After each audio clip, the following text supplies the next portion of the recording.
गर्भ में आदमी उल्टा लटका रहता है, जिसके पांव ऊपर की ओर हो और सिर नीचे की ओर हो, उस जीव का नाम ही उत्तानपाद है। और दो प्रकार की बुद्धि होती है उत्तानपाद की। दो पत्नियां, उत्तानपाद माने जीव, पत्नी माने इस जीव की बुद्धि। एक सुनीति और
जब हम सत्संग करते हैं, भगवान की कथा श्रवण करते हैं, भागवत में रहते हैं, तो हमारी सुमति जागृत होती है।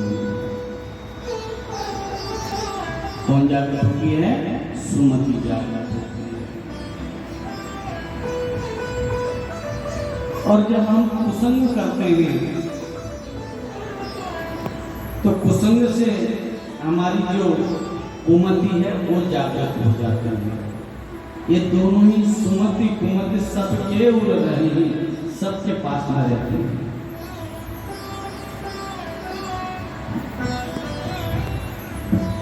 आप अग्नि के समीप जाओगे तो तपोगे, और पानी के पास जाओगे तो शीतलता मिलेगी। तो जहाँ सुमति तह संपत्ति नाम, जहाँ सुमति होती है, जिनकी सुमति जागृत हो जाती है, जिनकी सुनीति जागृत हो जाती है। सुनीति और सुमति का अर्थ है सुंदर नीति, शास्त्र की नीति। गुरु और परंपरा से चली हुई नीति, वह नीति क्या करती है?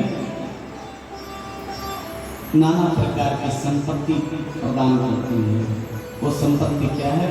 ज्ञान की संपत्ति है, भक्ति की संपत्ति है, श्रद्धा की संपत्ति है। बहुत से लोग चर्चा करते हैं आपस में, महाराज